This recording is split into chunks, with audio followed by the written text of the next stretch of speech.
Hi, everybody. Welcome back to Ox Talks. It's Thursday, January the 18th, 2024.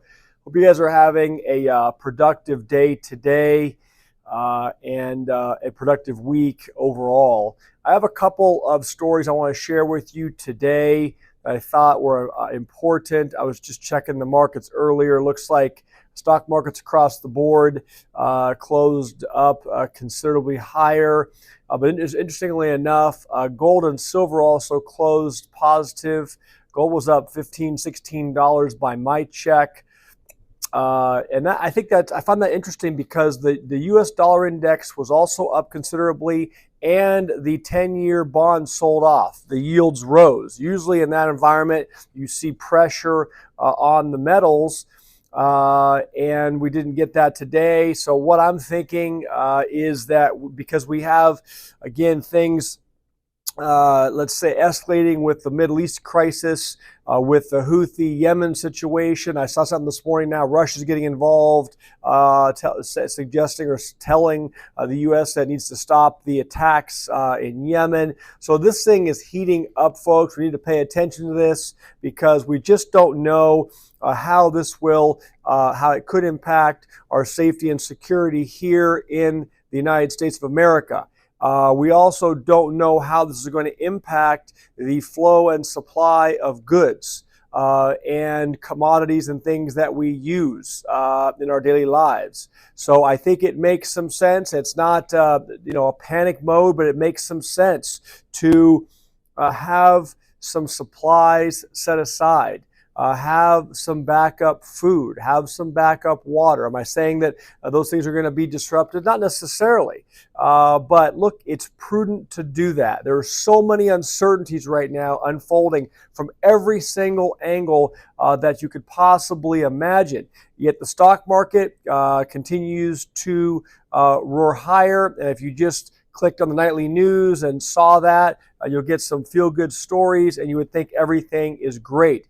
Beneath the surface, it is not great, and I'll share a couple things with you in a second about that. Before I get to those issues, I want to thank you for tuning into the show today, watching the channel. Please subscribe to the channel if you're not already subscribed. Let's please hit the thumbs up button. The bell notification, all those things help with the algos. And please share the videos with your family and friends and those that you're continuing to try to wake up as to what is really unfolding across the globe, and of course more specifically here in our economy.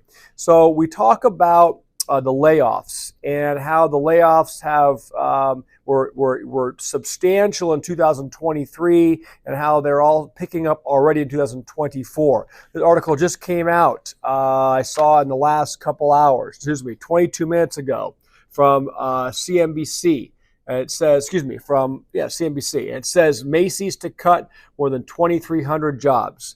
Macy's will cut about 2,350 positions, or 3.5% of its workforce. The legacy department store is trying to reduce costs and boost slowing sales. The move comes as Bloomingdale's CEO Tony Spring prepares to take over the Macy's CEO role from the outgoing Jeff Gennett. It says Macy's on Thursday said it will cut 3.5% of the workforce. It's going to close 5 of its namesake mall locations as legacy department store moves to trim costs and turn around slowing sales. The move will affect that many positions across its corporate office and stores, company spokesman Chris Grams said. So look, slowing sales means that people are not buying as much stuff. And the reason why they're not is because consumers are tapped out. Credit card levels, I know we often talk about this, but it's worth repeating and bears repeating. The consumers have tapped out their credit limits. They are unable to cope with the mounting burden of what they have to pay each and every month at 22 or 23% interest rate on their credit card balances. The bills are now coming due from the holidays where they overspent on things that have probably already now been forgotten and are already in the drawer or in the closet. Or if you've given them as gifts, at the local Goodwill store. So that's why sales are slowing. You're going to see this accelerate with department stores. We know the malls are in trouble. The malls can't even keep the anchor stores anymore. So this is going to be hitting some of the mall locations, it says. So let's keep a watch on it. More layoffs. I hope you're not one of those people affected. Obviously, that in and of itself is a small number, but you start to think about the gross number of layoffs last year, what they've already been doing this year, a lot of the tech-heavy layoffs, and what's going to be coming. We're only in the second week of January. So, it's very, very, very alarming. It's another reason why we talk about this all the time on the channel. If you can find something that you can do to create your own revenue stream, your own side hustle, your own business, so that you can insulate yourself from a possible layoff. If you're retired and you've set yourself up, this doesn't apply to you. But if you are an employee, and if you are a young or middle-aged employee, you're susceptible to a further downturn, not only in the economy on a broader scale, but even within your particular business, your field, and even your company itself. So I hope that you'll think that through, because I think we're going to be coming into unprecedented level of layoffs in this country, and I just don't want you guys to be victims of that. Especially because we know that most Americans don't even have $400 set aside to cover an emergency, or to replace the tires on their car, or to buy extra food and such. So, the savings rates have been the savings levels have been totally depleted since all of the pandemic money has run out, and everyone's going to look at these. Roosters are coming home, chickens coming home to roost, I guess the saying is. And I hope you guys are not going to be one of those victims, one of those casualties. So please fortify your own situation. Everyone's situation is different. Again, if you can start a business, please do it. Let's talk about another related topic. If you own a business anywhere in this country, either a corporation or a limited liability company. We talk about all the time how those are the main forms of vehicles that people set up to conduct business operations. And as a business lawyer, I've done hundreds of these, probably thousands of these over my 29-year career for all kinds of businesses: lawyers, doctors, accountants, construction people, any type of business you can think of. I've set it up. Real estate holdings, real estate investments. Now, there's a new law that came into effect January 1st of this year, and the Zero Hedge article addressed it today. It says the biggest new reporting law for a business that you probably never heard of and is ripe for political abuse. It says other ownership of almost all small businesses has always been private. If their stock isn't publicly traded, most companies haven't needed to disclose the identity of owners anywhere. And I can confirm that. When I form a new business, either a corporation or an LLC for a client, all we have to do is file articles of organization with an LLC in California, or articles of incorporation with the corporation. And basically, all you have to identify is that that it's going to be in this case, a California entity that's going to comply with all the laws of the state, that's going to have a maximum number of members or maximum number of authorized shares, as a designated agent for service of process, so the company can receive a service of legal documents, and that's pretty much it. Then, when you file your initial statement of information with Secretary of State for that business, which is due within 90 days or so of the initiation of the company, you just have to disclose if it's an LLC, who the members are, and if there's a manager or there's an officer. With a corporation, you don't have to set forth who the owners of that company are, who the shareholders are. You have to identify who the officers and directors are, not the shareholders. And that's always been a private bit of information.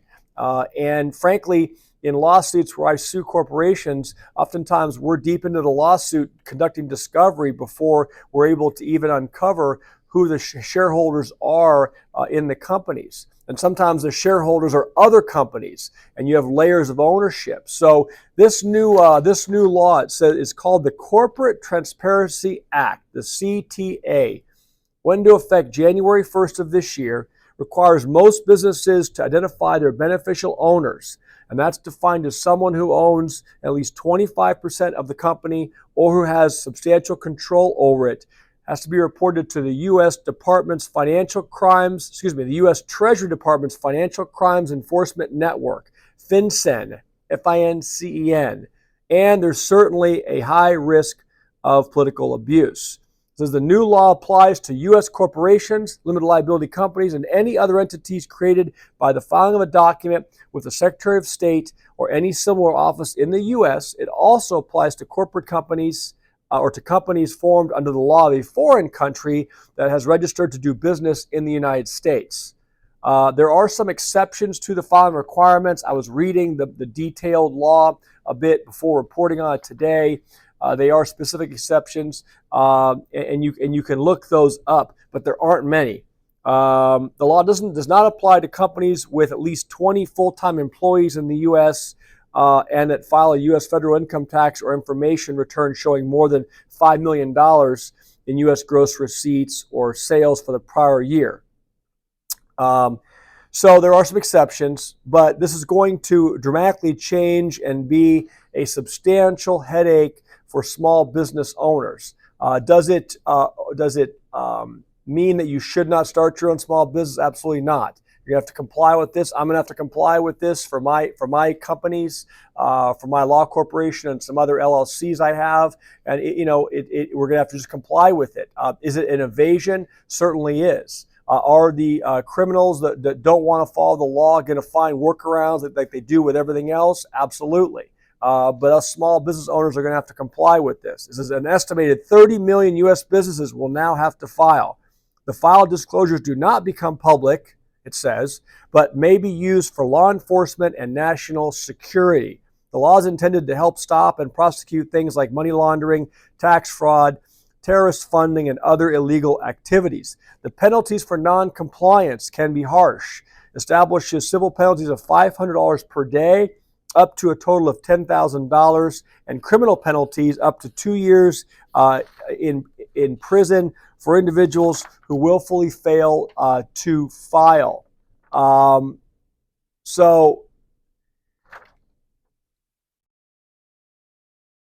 it's and this one statement I think is important. It says, based on over 30 years earlier practicing corporate law and making venture capital investments, I can attest to many instances where privacy of ownership was important to a variety of businesses or for personal reasons. I am not now a practicing lawyer, this person says, so please obtain your own personal legal advice. And I'm telling you the same thing. I'm not giving you legal advice here. Everyone has to obtain their own legal opinion on what they have to comply with or what they might be exempt from complying with. But it is a radical change as we see everything else changing. More control, more intrusion into private affairs. And look, end of the day, the criminals, those that aren't playing by the rules, don't usually get swept up in this anyway. It's all of us that do things by the book and are law abiding. So those two things I wanted to share with you today. I'm about to leave here to get my workout. I'll keep the video a few minutes shorter. Busy day today. I picked up a couple new cases, so I had some in-person client consultations, signed a couple of engagement agreements.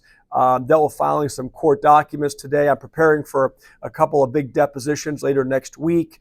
And I have a very substantial arbitration I'm going to be conducting. It's about $1 million claim for a claimant client of mine on a real estate matter which we're going to be handling in early February, so we have to gear up for that. So a lot happening here at the office. Please get the workout in today.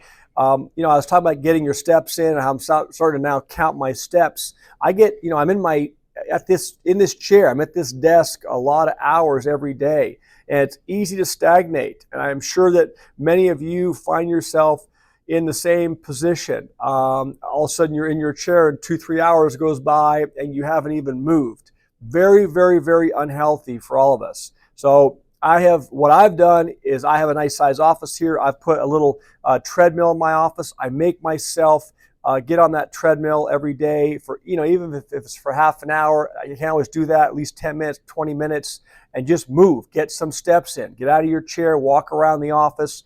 Maybe for you guys where the weather permits, you can get outside and walk around in the parking lot or your building or what have you. But that movement is so key for all of us. So please get your exercise in, start a regimen. Think about, working on the word diet I don't like, but work on an eating plan that is sensible, because it has to go hand in hand with the exercise and with the strength training, or you won't see results. Keep the hydration up. Appreciate each and every one of you being here. It means a lot to me every day. And with that being said, have a great rest of your Thursday, and I will see all of you tomorrow. Bye.